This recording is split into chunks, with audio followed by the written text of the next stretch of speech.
It gets very tricky when you try to break down the royal finances and work out exactly how much they are worth. Well, the annual royal family financial reports are in, exposing Prince William's yearly salary and just how much Queen Elizabeth's funeral cost. I think the British royal family, for many, is the envy of the world because no one quite has a royal family like ours. And as bizarre as it may seem to many other institutions because of our own constitution, actually, it's a massive money spinner.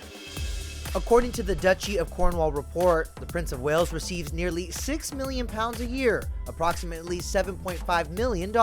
As for what the Duchy is, it's a private estate that provides an income to the Duke of Cornwall, a title Prince William took on after his father Charles became king following the Queen's death. The fund helps William cover living expenses for his family. William has now inherited that 900 million plus duchy estate. It means that he is now financially independent. So whereas he was supported by his father in his official work, he's now got his own pot of gold to finance his and his wife's official work. When it comes to big events, the report states that the royals spent a total of $136 million to cover operating expenses and historic occasions, like the late Queen's Jubilee last June, celebrating her 70 years on the throne. Yeah, that cost approximately $882,000. Forbes magazine estimates the royal family's wealth overall to be £28 billion. So actually, the Queen's personal wealth, that $442 million, is quite small in comparison.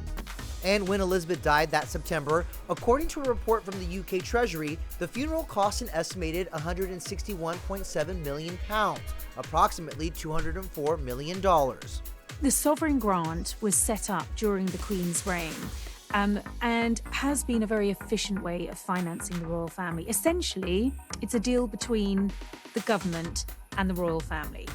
The royal family take the profits from the Crown Estate, which is their portfolio of land and property around the country. They take a share of those profits. The rest goes to the government. And that has proved a very balanced way of financing the royals. When you think about the royal family, it's hard to put a price on them. I mean, we actually can because we know what they cost us, the British taxpayer, in terms of security and arrangements and expenditure through the year. That's less than £2, so say around $4. What it's harder to put a price on is what they generate for the country. You know, Monarchy PLC as a business, well, that's priceless.